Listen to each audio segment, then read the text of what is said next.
Plantas, mujeres sabias y caza de brujas. Capítulo 3. La mujer hábil y artista.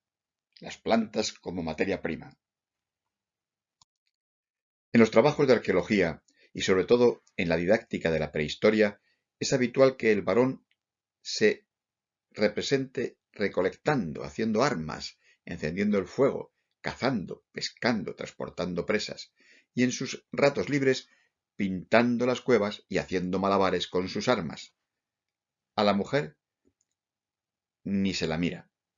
La mujer parece no existir, de ahí que hayamos dicho que es invisible, pero no porque no estuviese en la historia, o en la prehistoria, o en la protohistoria, sino que no la vemos porque no la miramos, prescindimos de ella. No nos parece que sea importante. En todo caso, a las mujeres se las presenta de rodillas, cocinando, cuidando criaturas, en espacios interiores, en actitudes de docilidad, nunca protagonizando escenas y casi siempre arrinconadas en esos sitios y roles a los que hoy se les da tan escasa importancia. Obsérvese la superioridad y la confianza con la que los varones de esta diapositiva otean el futuro o representan la fuerza. Un análisis de las representaciones de mujeres en el nuevo Museo Arqueológico Nacional, en las salas de prehistoria y protohistoria, arroja los siguientes resultados. Si vamos a mirar el total de escenas: 63, figuras 732, de las cuales figuras 548 son hombres y mujeres 194, lo cual representa tan solo el 25% de las escenas. Se llama androcentrismo a esa manía de considerar al varón superior y motor de todo el progreso humano. Un ejemplo más de esta interpretación es el nombre puesto a esta escena. ¿Cómo es posible que a esta pintura, en la que aparecen 6 mujeres tan bien dotadas, se la llame danza fálica? Si solo hay un falo y al menos 12 hermosos pechos. ¿Por qué no titularla "y a pesar de todo, flacidez"? Pero las mujeres han comprendido desde hace mucho, mucho tiempo ese narcisismo masculino.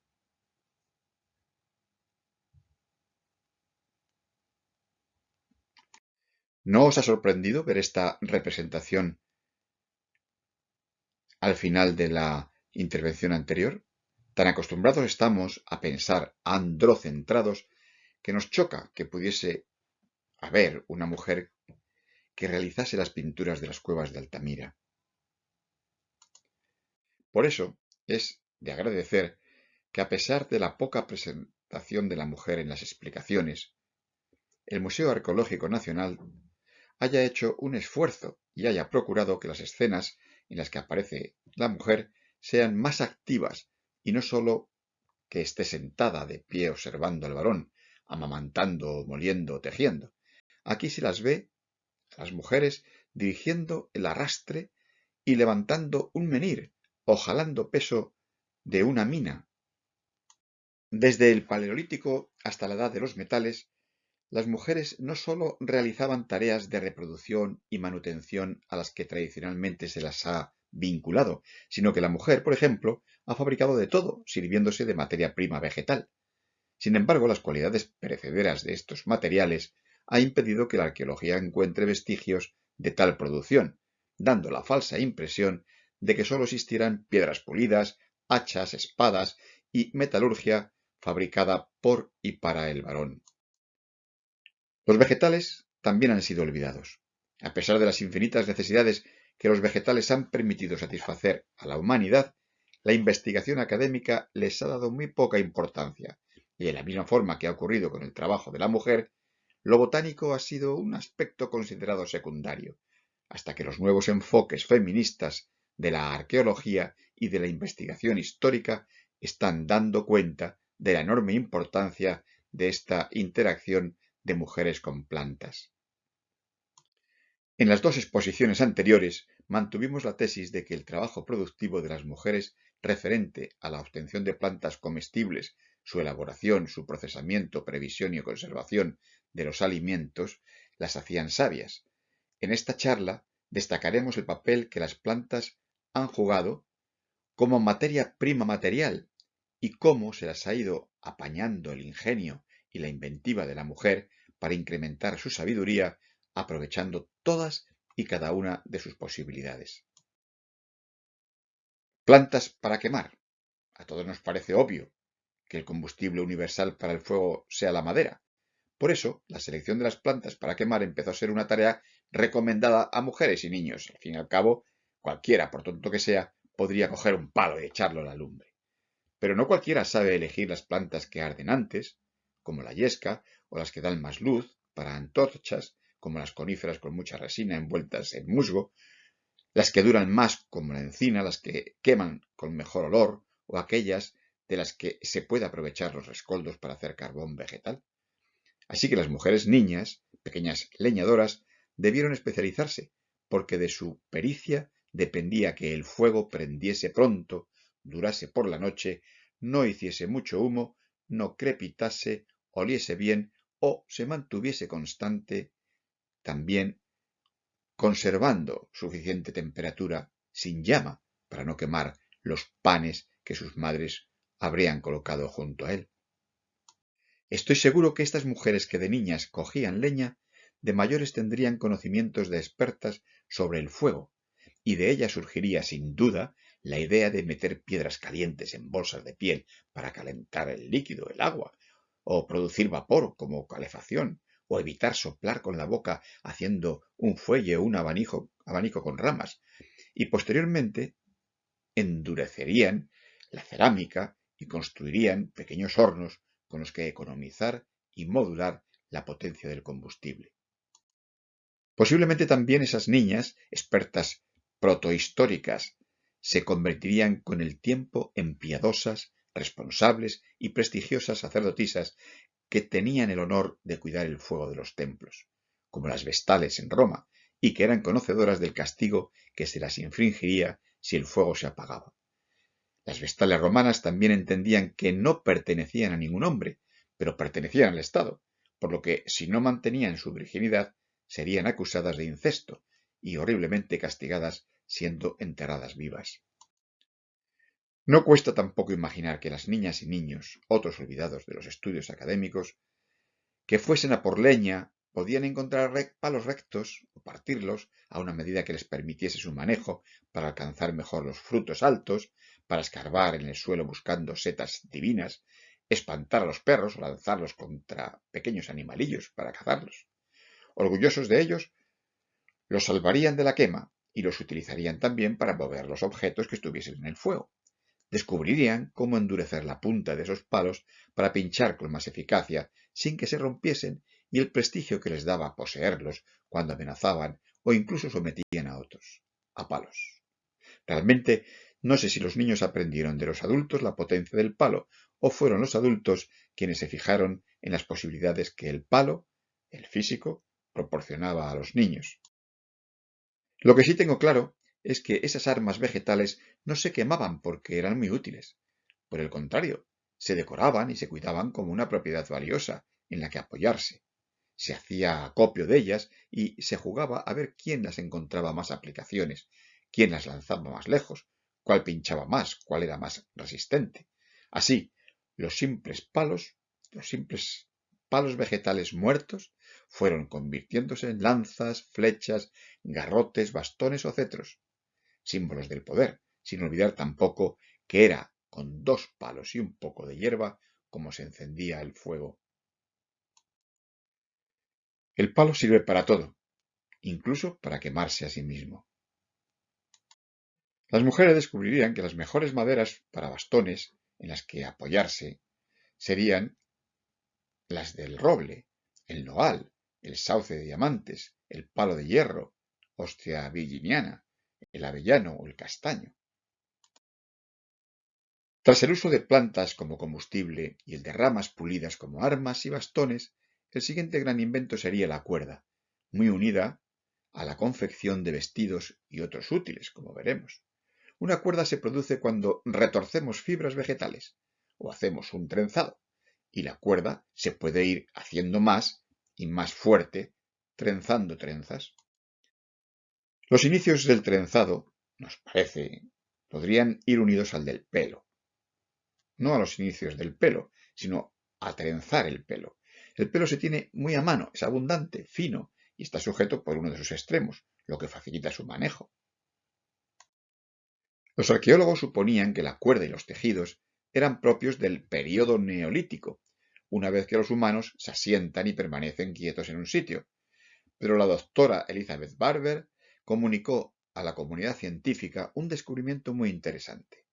Observando las llamadas Venus del Paleolítico de hace más de 35.000 años, se percató de que numerosas estatuillas portaban algún tipo de ornamento trenzado a partir de fibras vegetales, como formando un gorro, como vemos en esta Venus de Willendorf, y que aquí ha sido reconstruido con un gorro de lana. En esta estatuilla observamos también una capucha o especie de redecilla, de ahí el nombre de dama de la capucha. En estos otros restos encontrados en una región de Ucrania, podemos distinguir una especie de cordel colgante del cuello, de la cintura, como una especie de arnés.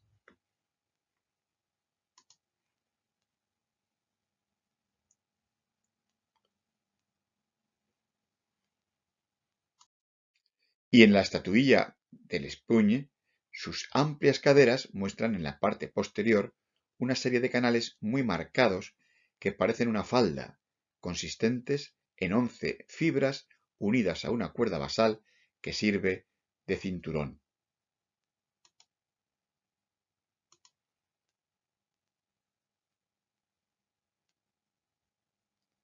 Lo interesante de estos ornamentos, dispuestos en la cabeza o en otras partes del cuerpo, es que dan la impresión de estar delicadamente tejidos con finas cuerdas o fibras, y si así fuera, tendrían un considerable significado, porque podrían estar relacionados con los primeros pasos de la producción textil o de la cestería en tiempos anteriores, muy anteriores a los que se suponía. A las mujeres observadoras no se les escaparon aquellos pelos vegetales, diríamos, que veían por el campo y que se podían trenzar fácilmente, como el esparto, el mimbre, el junco, la anea, el hilo de algodón, el lino, el papiro, el cáñamo. Una de sus plantas preferidas, con las que hacer trenzas, fue el esparto. Stipa tenacísima. También se le llama atocha. El esparto es una planta de la familia de las gramíneas propia de ambientes esteparios. Tenacísima significa fortísima, muy resistente. Murcia y Almería fueron el paraíso del esparto para los romanos. A los madrileños os diré que el nombre de la calle Atocha proviene del camino que antaño, entre espartos, olivares y cañizares, llevaba a la antigua ermita de la Virgen de Atocha.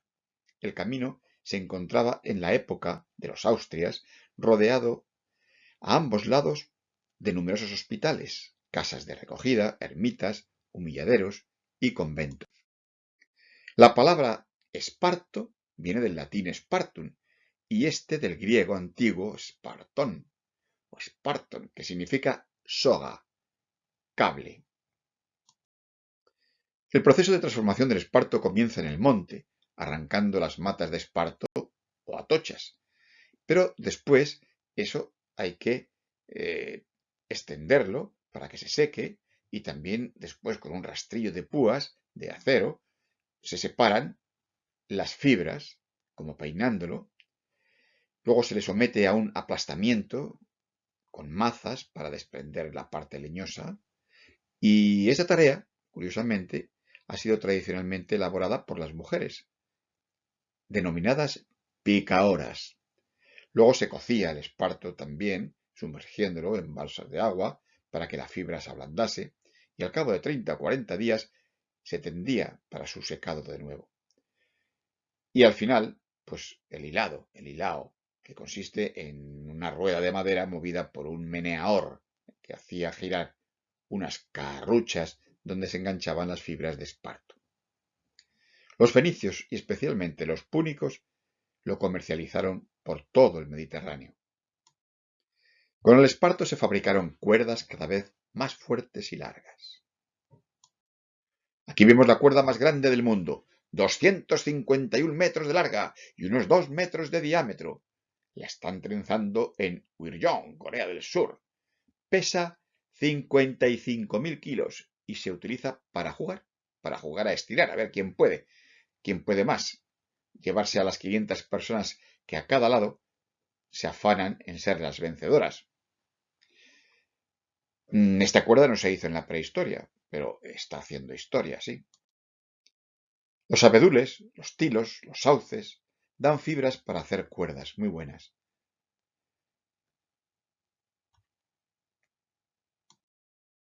El nudo tuvo que inventarse. Su necesidad era extrema, porque las piedras de sílex se unían al mango del hacha mediante una atadura de cuerdas, o las puntas de flechas y lanzas. Los postes, que formaban empalizadas y paredes, estaban unidos también con cuerdas fuertemente anudadas. Fueron imprescindibles para la construcción, el aparejo, el remolque y anclado de barcos, etcétera, etcétera. Y por eso se necesitaban cada vez cuerdas más fuertes. Así que se inventaron nudos que cada vez fueron siendo mejores para que las cuerdas pudiesen realizar la tarea para la que las habían elegido. Este nudo es especialmente incómodo y aquí son nudillos pequeños que también se utilizan como decoración. Los nudos son especialmente importantes en estos puentes colgantes del Perú precolombino. El Quetzalcoatl mide cerca de 30 metros de largo, construido sobre el río Apurimac. Las mujeres lo han fabricado trenzando las gruesas cuerdas. Esas cuerdas salen de las fibras vegetales obtenidas de la planta Goya ichu, Stipa ichu, que es, podríamos decir, un esparto sudamericano. Por cierto, el quipu es una cuerda con nudos que transmite un mensaje codificado que los incas utilizaban como cartas, al no tener escritura. Antes que en los puentes incas, la cuerda y el nudo fueron imprescindibles en la arquitectura.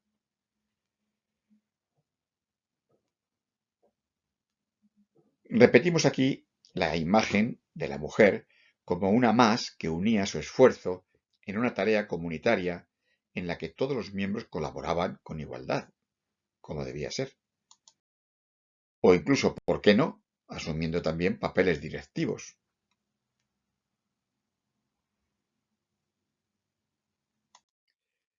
Ahora llamamos macramé a labores realizadas por mujeres utilizando nudos pequeños, con un diseño artístico para decoración de paños, pulseras, lo mismo que hace miles de años se hacía para fabricar hamacas y redes de pesca, estas bien antiguas. Con el esparto, las mujeres, vamos también como los hombres, fabricaron miles de objetos además de cuerdas, como estas preciosísimas sandalias neolíticas. De esparto eran los utensilios de labranza, la trilla, labores del hogar, aperos para animales, capazos, espuertas, útiles agrarios, soplillos de la lumbre, alpargatas. Por ejemplo, los romanos se las copiaron a los egipcios, cubriendo el empeine para no quemarse con el sol. De esparto era también el estropajo, que con jabón o lejía lo utilizaban los egipcios para fregar el suelo de sus enormes templos. Los egipcios y babilónicas hacían lejía, que es cloro, a partir de la ceniza tamizada de madera dura, con la cual podían blanquear la ropa y a partir de esta lejía, añadiéndole aceite, obtenían el jabón de ceniza. Los antiguos griegos llamaban a la lejía conis, ceniza, luego en latín cynis.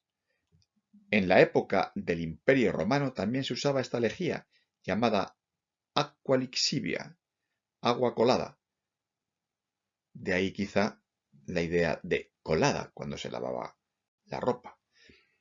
En la Edad Media se usaba como limpiador y también para macerar productos como las aceitunas.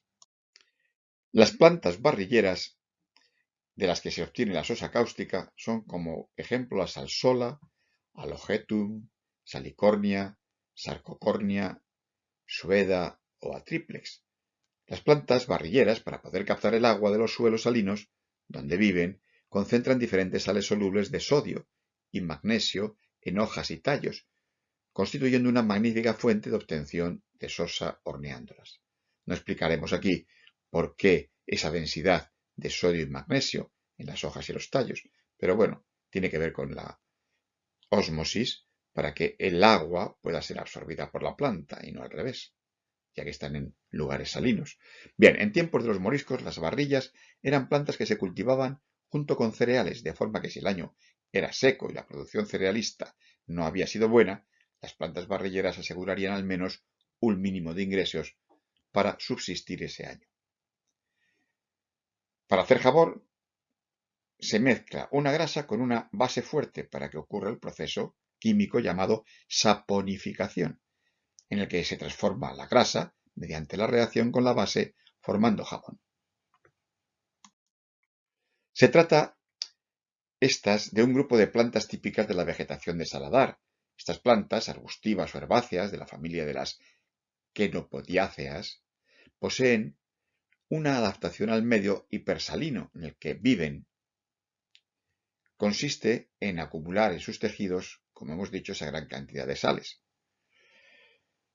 En el siglo XVIII, los buenos cristales de Venecia eran obtenidos con sosas de Baza en la provincia de Granada. También se utiliza la sosa cáustica para macerar aceitunas. Pero no olvidemos que estamos hablando de los trenzados. Lo de las barrileras ha sido un paréntesis. También se trenzaba el junco, ¿eh? Algunos de nosotros todavía asociamos los churros a ese junco que nos daban para ensartarlos. Las churreras tenían preparados tallos de juncos churreros, para ello. El junco agrupado es una planta de la familia de las juncáceas, muy común en la cuenca mediterránea, en América y en África. Juncos es el nombre genérico que deriva del nombre clásico latino de jungere, para unir o vincular significa, debido a que los tallos se utilizaban para unir o entrelazar. Su tallo se utiliza en cestería y para hacer techumbres y se generaliza a otras muchas plantas con útiles fibras vegetales. El cesto es, junto con la cuerda y después del bolso de piel, un invento maravilloso que sirve para todo.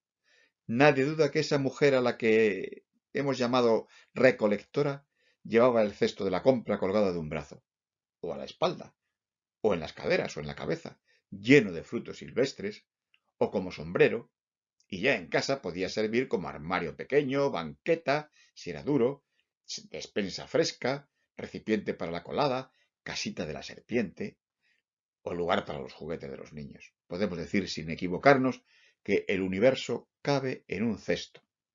¿Y a quién se le ocurrió llevar agua en un cesto sin perderla? Efectivamente, a esas mujeres sabias que inventaron el cesto impermeabilizado con arcilla, que tiempo después, quitando el cesto y cociendo la arcilla, daría lugar a la cerámica. Aquí vemos cómo se hace el culo del cesto y sabemos que quien hace un cesto hace cientos. En Oriente los campesinos no contaban el tiempo por años, sino por cestas. Decían, 3 años dura un cesto. 3 cestos es la vida del perro. 9 la del caballo. 27 cestos vive un hombre. Y un elefante muere a los 81 cestos. A estos cestos se les llaman asas. Están hechos con juncos y son un tipo de cesto especializado. son como jaulas para pescar en las que se facilita la entrada de los peces o crustáceos, pero se imposibilita su salida. Lucen también estilo neolítico. Se trenzaba y hacían cestos también con mimbre, salis viminalis frágiles o purpuree. Y podían hacerse cestos con varas de avellano, de castaño, de sauce. El cesto más flexible, sin embargo, el capacho, también era de esparto. La anea, totora o tipa, es una planta herbácea acuática emergente que todos conocemos en España también con el nombre de espadaña y su uso en los asientos para las sillas y también en artesanía doméstica. Fue una materia con la que se hacían canoas llamadas caballitos, barcos e incluso ciudades flotantes en Perú, en el lago Titicaca.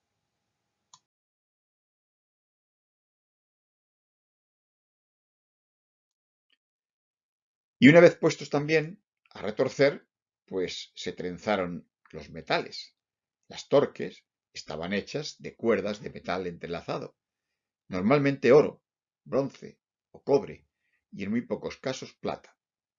Es importante notar que debido a que torque significa en irlandés antiguo jabalí, similar al galo torcos, se puede establecer una relación con el valor sagrado del animal en la mitología celta.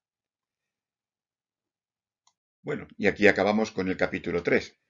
Así que, si os ha parecido bien, pues continuaremos en el 4 con fibras, tintes y costura. La mujer creativa.